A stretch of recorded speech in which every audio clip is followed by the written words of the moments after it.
Welcome to the Story Learning Podcast, regular doses of language learning tips and motivation to help you become fluent in any language. With me, Olly Richards. For language programs, books, free resources, and much more, visit StoryLearning.com. Good morning, everybody. Welcome back to the podcast. It's a beautiful day here in London. The sun is shining, blue sky. It's not too cold. So, this is as good as it gets here in London. Hope you're having a great week wherever you are. We have listeners from all around the world here, from Iran to Uzbekistan to Brazil to Taiwan. So, yeah, I'm super happy to have you here and that you're listening. Thank you for all your support as ever. Today on the podcast, we have what I think is probably, by the sound of her voice, the youngest ever question on the podcast. So I'm looking forward to that. So now I'd like to hand over the floor to Anna.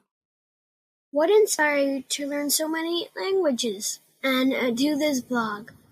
Thank you for requesting or just doing that. Bye.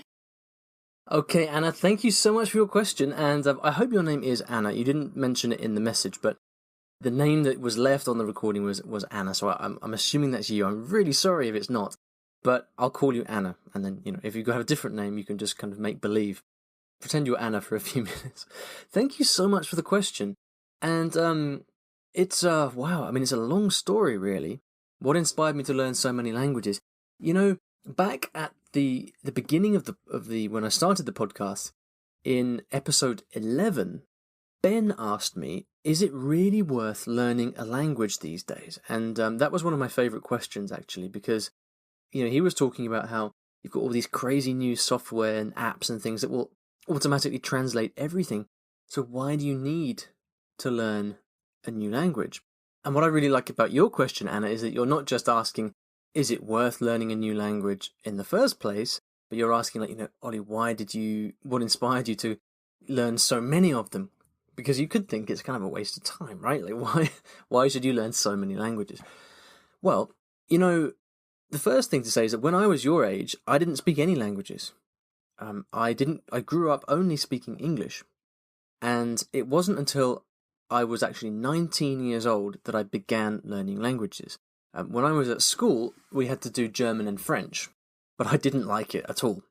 It was boring. I didn't know why I was studying, and I didn't remember anything after I left school.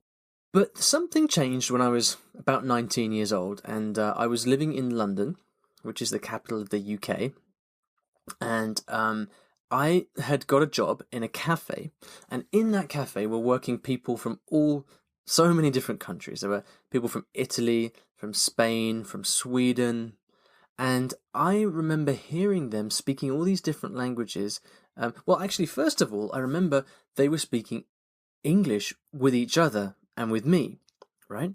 And I thought, oh, well, that's good. That's quite impressive that they can all speak such good English. And then straight away, I remember thinking, wow, but I can't speak any of their languages. And I felt a bit silly.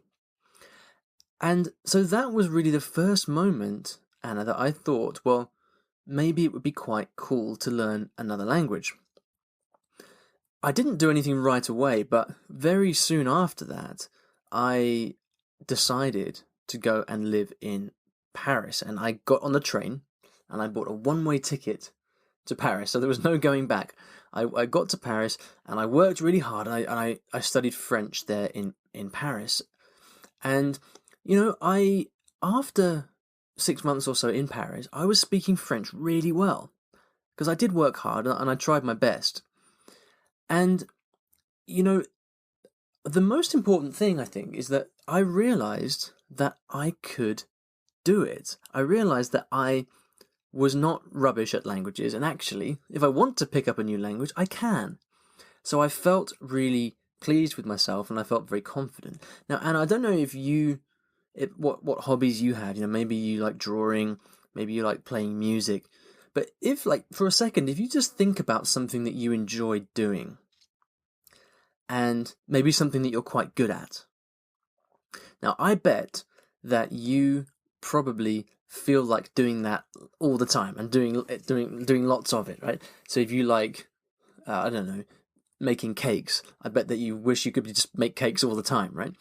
Well, that's a little bit how I felt about languages, because I was really happy that I could speak French and speak French with people in France.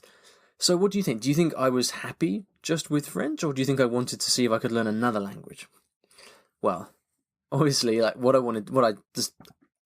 I couldn't help myself really. I just instinctively wanted to try again and try another language. And so I went on to learn my next language, which was Italian.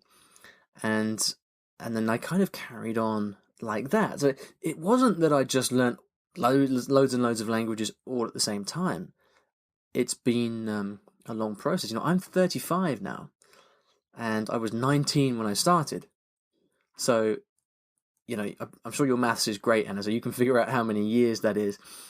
But, it's kind of like it works out about one language every 2 years on average, I think, more or less. So it's not like I'm, going at some crazy speed or anything like that. It was really, really gradual. And, when I moved back to London, which is where I'm from, I was lucky because there were so many people from so many different countries around me, and that was kind of my inspiration. That's what made me want to learn more languages. When I went back to London and I would meet people from Spain, and I made a friend from Spain, I wanted to learn to speak Spanish so I could talk with him. And then that, there were more people and more languages after that. But the important thing was that I think when I was in France, I realized that I was quite good at languages, and so I should really keep going. And these days, now I've traveled quite a lot. I've been to lots of different countries, and I've learnt those languages as well. And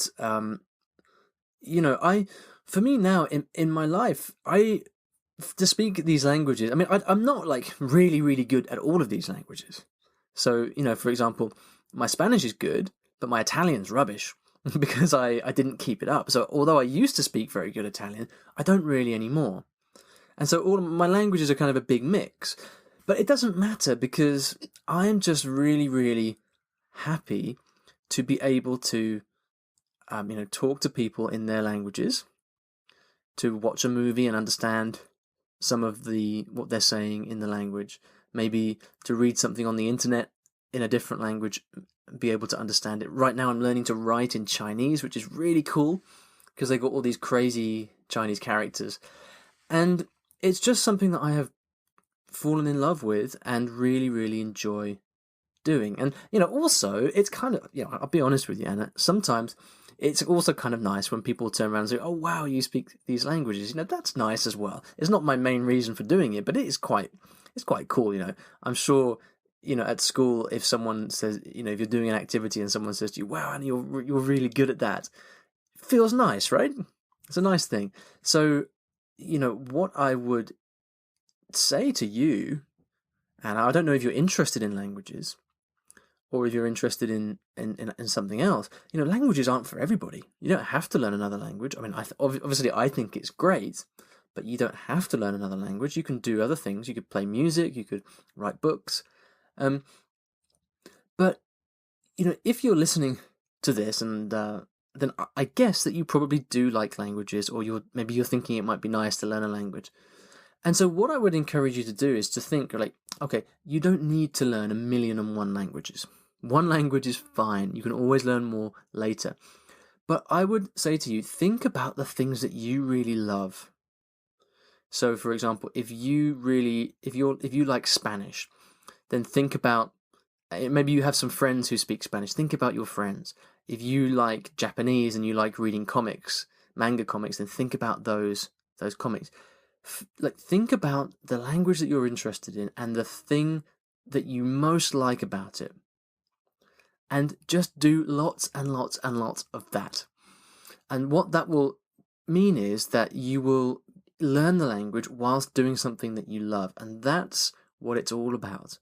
Okay, learning lots of languages is not about showing off. It's not about just collecting languages. It's about doing things that you love and that you enjoy and that makes your life better. So I really hope you go on, maybe you're learning a language already and I'm not sure, but I really hope that you do learn another language or many languages in your life, because I think it would be a great thing. But anyway, I would love to know how you get on. I would love to know if you what language you're learning and what kind of things you like to do. So feel free to leave another question in the future and let me know how you're getting on with your languages, or if there's any tips that I could give you to help. I think that encouraging young people to learn languages is one of the best things that we can do, and so I'm counting on you, Anna, to be the leader in learning and helping encourage people to learn foreign languages for the next generation. So thank you so much for your question. I really loved getting it. And if you would like to ask me a question, just like Anna did, then you can. Please go to iwillteachyourlanguage.com/ask. And there will be a place where you can click a button and you can leave a question. It's as simple as that. So what I would like you guys to do now is to come over to the blog, and I want you to leave a comment and tell me, why do you learn languages? What's your reason? I've given you a bit about my inspiration for learning languages. I want to know about you and what you like. And I'm talking to everyone here, not just Anna, I'm talking to you.